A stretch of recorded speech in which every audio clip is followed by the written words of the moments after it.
Hello everyone. Again Pranav is here to explain hydrogenerator part 14. All other links of the previous parts are given under the description box. Let's start with rotor configuration. Technically, the rotor of an electric machine is subjected to have magnetic field changes. Salient pole rotors have several poles which are built for medium and low speeds with larger diameter and shorter in length as compared to cylindrical or non-salient pole rotor. A salient pole rotor is constructed from steel laminations to minimize eddy current losses. Projected poles with the same dimensions are assembled to the necessary length via stacking of laminations. So far the pole configuration is concerned, there always be a non-uniform air gap in a salient pole rotor and stator. Smaller air gap is at the center lines of the poles, while gap is larger between the poles. 1. Spider. Spider is the first section of a salient pole rotor which is made from cast iron, allowing the magnetic flux to move easily. Spider holds the rotor shaft and pole core and pole shoe are fixed at the outside wall of the spider. Number 2, pole core and pole shoe. The second section of the salient pole rotor is pole core and pole shoe. This section is comprised of a laminated sheet of steel. The pole shoe distribute the field uniformly to create a sinusoidal wave around the periphery. Number 3, field winding. The field winding is wound with rectangular shaped copper strips, either joined in pieces or a continuous strip bent at the corners. Interturn insulation is usually made of Nomex strips bonded to the copper strips by a thermosetting resin, and the copper edges are exposed. The field windings are placed around the core of the poles. By using slip rings, the DC excitation currents as circulated through the turns of the field windings connected in series produce the required ampere turns. Magnetic field is generated while direct current flows through the field winding. Number 4 items, damper winding. And it's a very important for synchronous machines. Damper bars over the pole shoe are placed symmetrically in regard to the pole central line and are short-circuited at both ends by heavy copper rings. The main purpose of the damper winding is to protect the machine components in abnormal situations such as asymmetric load or short circuit condition. It's one diagram that is salient pole type. You see the pole phase, poles, field windings, position of the damper bars, steel pider, shaft, etc. Poles are fitted by a dovetail joint. Salient pole rotor. In synchronous generator, DC current is applied to the rotor winding, producing a rotor magnetic field. The rotor is then driven by external means, producing a rotating magnetic field, which induces a three-phase voltage within the stator winding. From rotor construction point of view, there are mainly two types of synchronous generator, namely cylindrical rotor and salient pole rotor. Within the stator bore, the rotor is magnetized by a winding carrying DC current.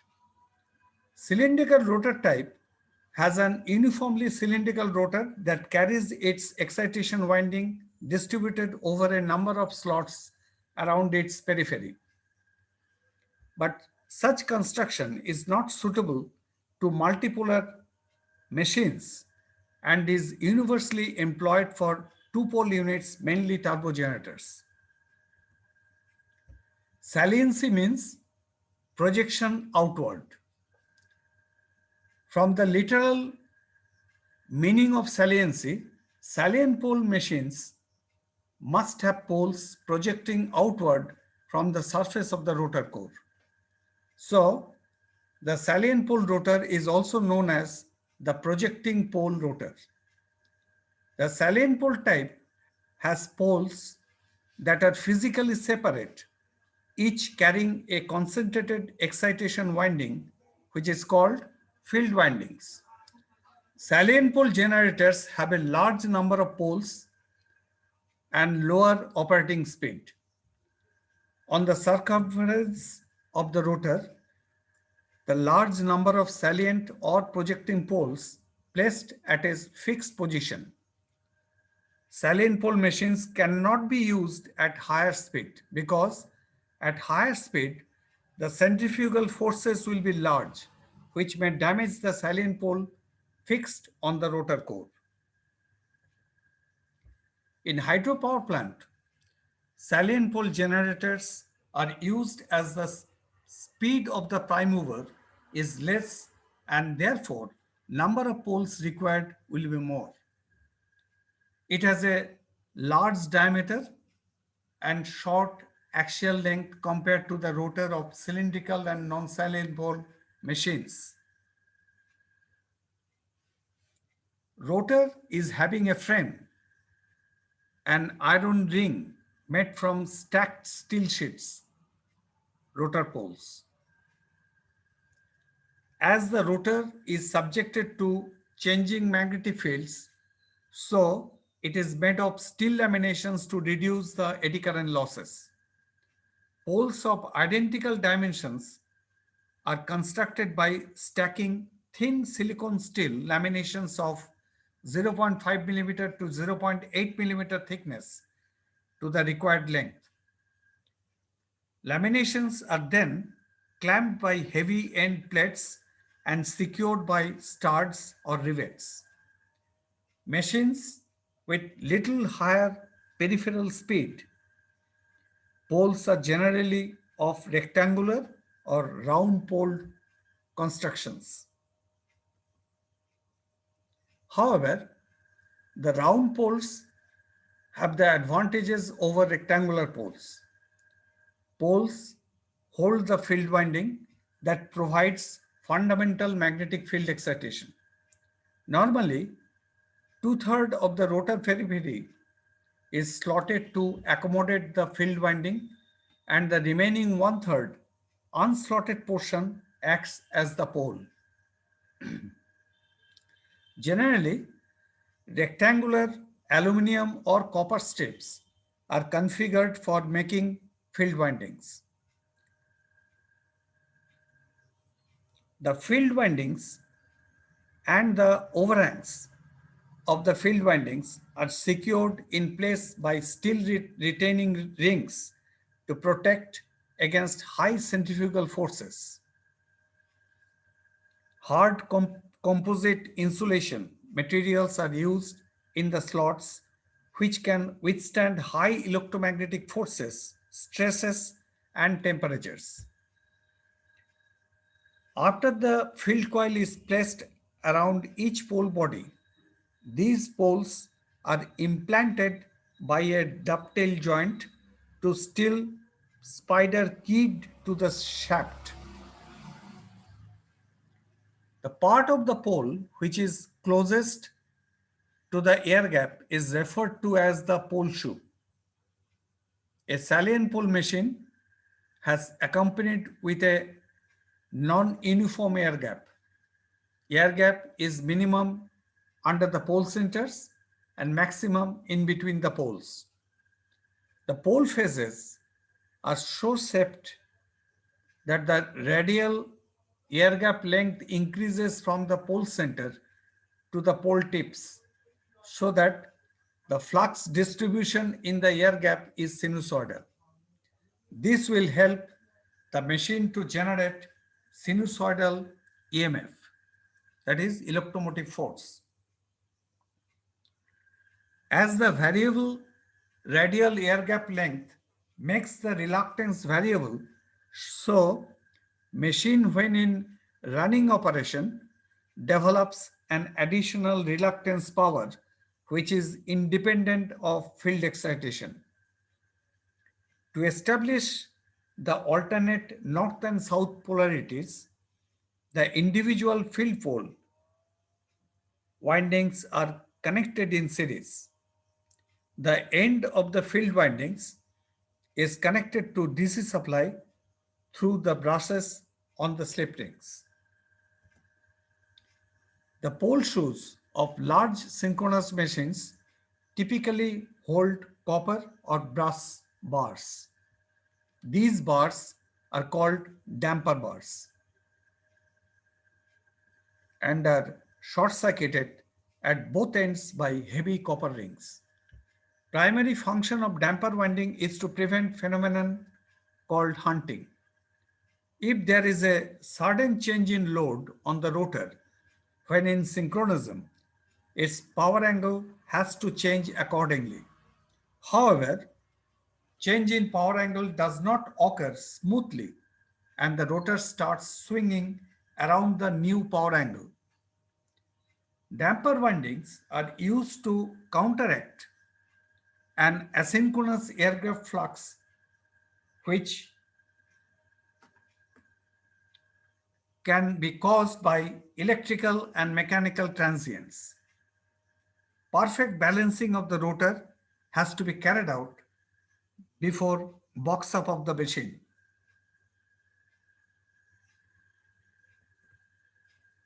Cooling system. Large hydrogenerators normally have radial ventilation, while in bulb type generators may have axial ventilation. Also, small and medium size high-speed salient poles machines may have axial ventilation between field poles and radial ventilation in the stator. Within the stator core, there are radial ducts for cooling and ventilation reasons. For large machines, the rotor spider is normally used as a large radial fan in conjunction with rotor rim ventilation ducts. Hydrogenerators are mostly of air-cooled for better cost implication, simplicity, and reliability reasons. Fans placed on the rotor shaft are often used to circulate the air either in the axial or radial direction. For hydrogenerators rated above 5 MVA, the cooling system is generally equipped with air-to-water heat exchangers placed on the stator frame or close to the stator frame. It is rather feasible to have the air circulating in a closed loop to minimize the risk of dart on the exposed windings and air ducts. This is the cooling system. One diagram is there. Rotor and the rotor windings, collected of cool air, stator part, water radiators, collector of hot air, stator end windings, fans, etc. Hydrogenerator specification. Technical ratings are to be characterized by the design standards as assigned by the OEM, that is, original equipment manufacturer. In specification list that might have been included manufacturer's name, generator type, MVA rating, class of insulation, shaft orientation, vertical, horizontal, or inclined, type of prime mover, excitation voltage, armature connection delta or star, cooling arrangement, technical standard conforms to generator capacity, stator current, power factor, frequency, phase configuration, voltage between the phases, rotational speed, etc.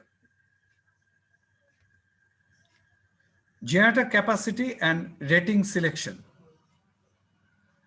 The general concept of hydroelectric power plant is to convert the kinetic and potential energy of the water, it's a mass, moving with some speed, that is the momentum, into a usable form of energy.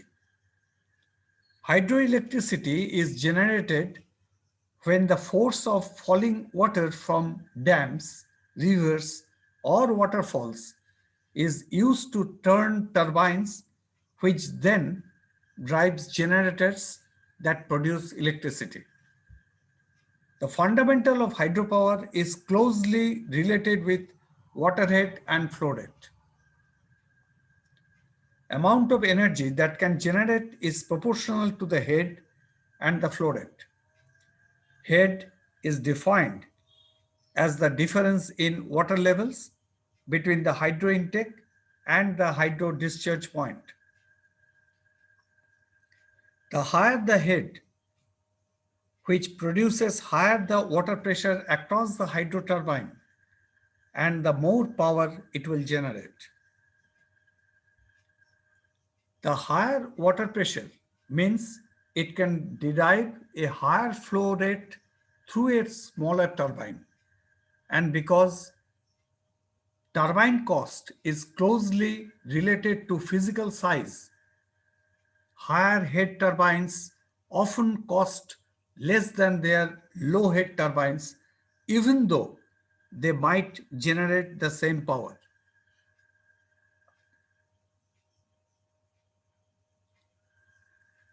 Higher head also means a faster rotating turbine and generator, which means lower torque.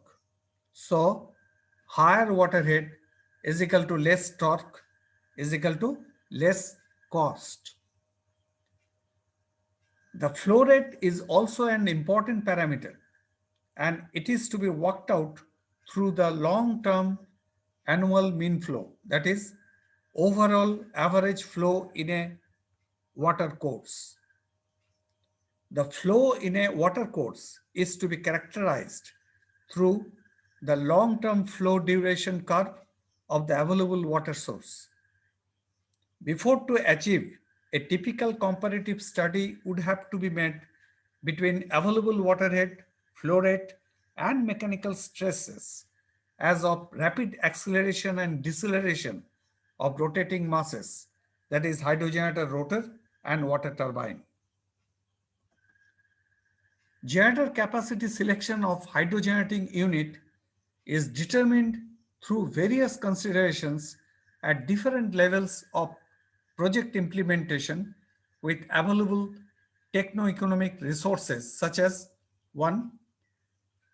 Specific hydraulic data, effective water head, flow rate, rated working voltage, type of enclosure, frame size, permissible temperature rise, class of insulation, required efficiency, market availability of equipment, availability of spares with contractual obligations, type of purchase, that is turbine and generator in combined or separated or separate in package, cost justification,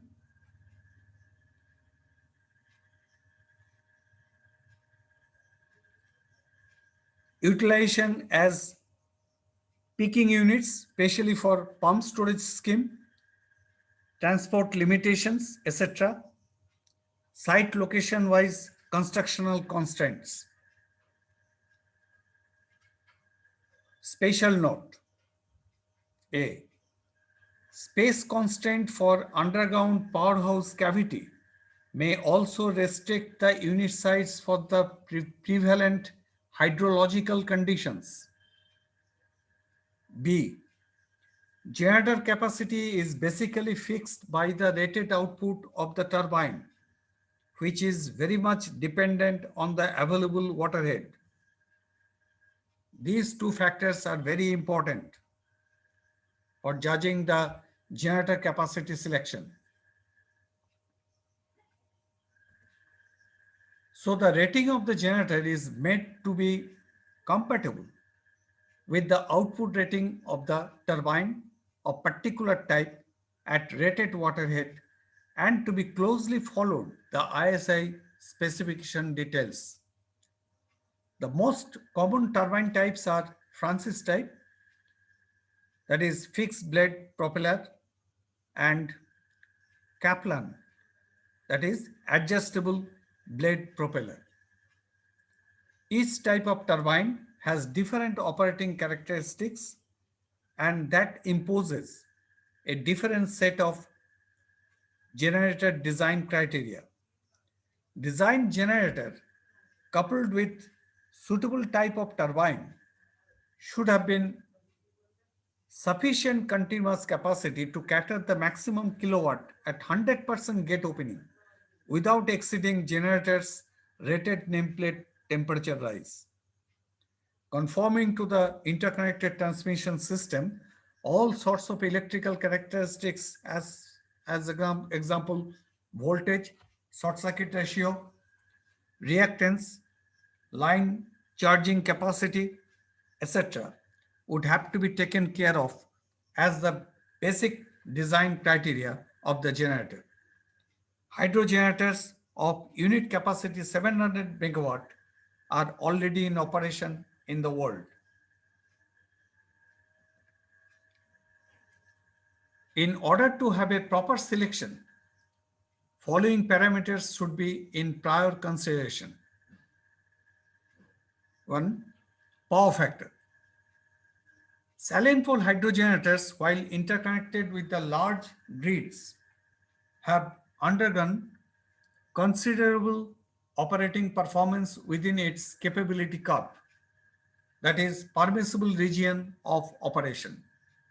1. Generator is capable for supplying reactive power to connected power system by overexciting the generator field.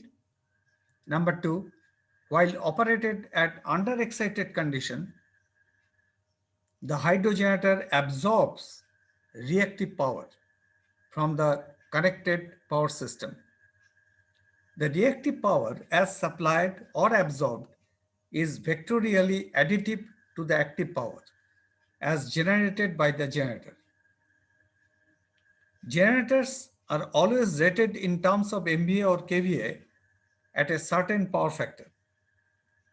Within the machine rating, generator may be operated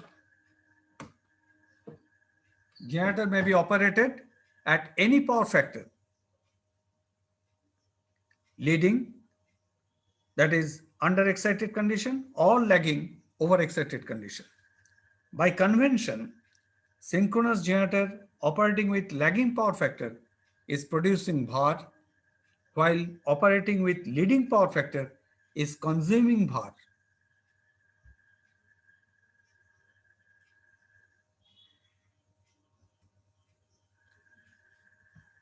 One diagram, leading and lagging power factor. One is capacitive type, one is inductive type.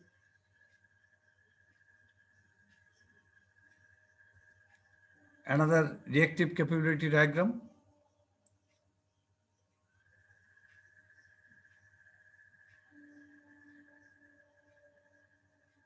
Here we have shown the prime mover limit, rated stator current, rated rotor current, leading power factor for motors, that is synchronous motors, or lagging power factor for generators.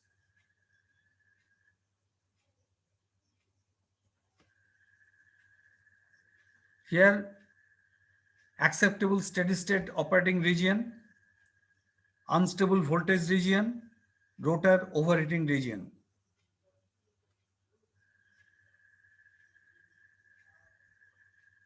From reactive power viewpoint, a generator with lagging power factor is more or less similar to shunt capacitor bank, which puts out VAR as does a generator.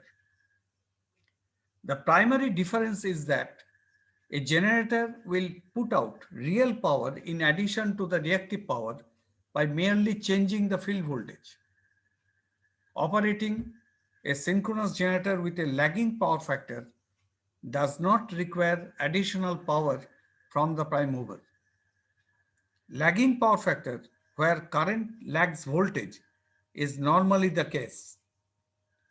Though power factor rating is selected to serve the connected system network requirement, but preferred generator power factor ratings are 0.80, 0.85, 0.90, 0.95 and unity power factor.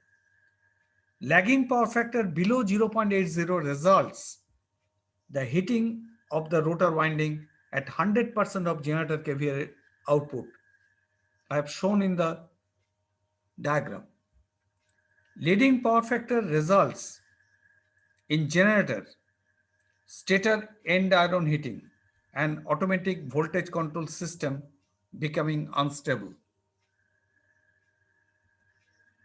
From synchronous generator capability curve, it is rather to be ascertained that while selecting a large generator, besides its rated MVA and power factor, there is also have to evaluate through numerical analysis to find out accurate estimation of the allowable limiting parameters of stator and rotor currents, as both are directly responsible for electromechanical stresses and temperature rise of the machine. Voltage between phases. The voltage rating of a hydrogenerator is the voltage between the phases of the generator armature at which the rated power of the generator is produced. As because hydropower is absolutely dependent on individual dam site conditions. So, technical acceptability and operational requirements differ from plant to plant. That is the reason hydrogenerators are tailor-made, that is different from one another for every project. For small capacity generators of catering only local load are usually connected directly to a local network. In that case, it would become the best option to have the selection of voltage rating of the generator as same as that of the system voltage. If generator voltage rating is different from system voltage, then transformer has to be introduced in between. Standard generation voltage in our country is 3.3 kV, 6.6 kV, 11 kV, 13.8 kV, and 16 kV at 50 Hz frequency. Generators which are installed at higher altitude, that is over 1000 meters, should have to be equipped with thinner layers of armature insulation so as to improve heat transfer characteristics.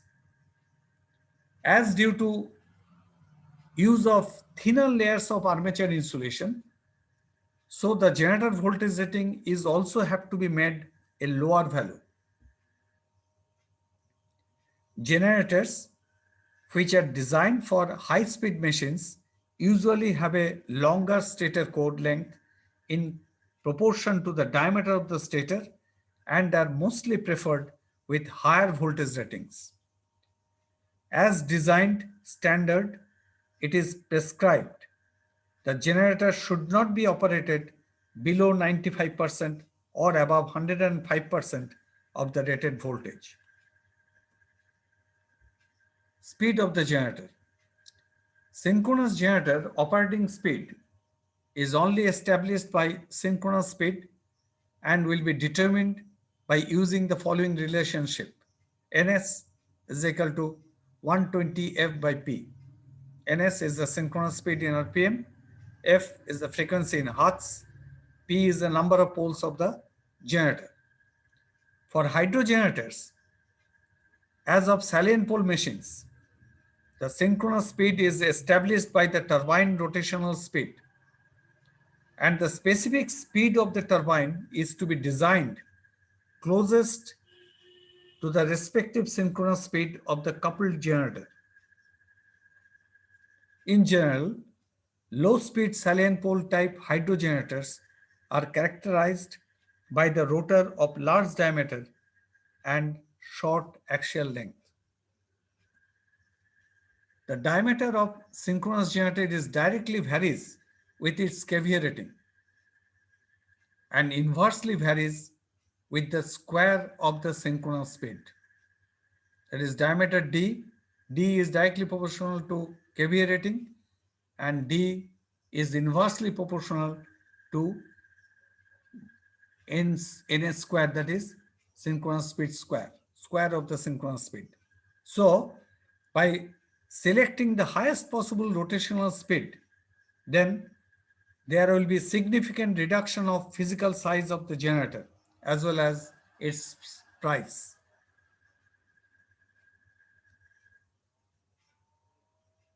Let's stop here. Further to be continued at later stage. Thank you for listening the video. Kindly to like, share and subscribe. Your subscriptions would encourage to post more videos. Also share your comments or feedbacks inside the dedicated comment section. If you have any suggestions or specific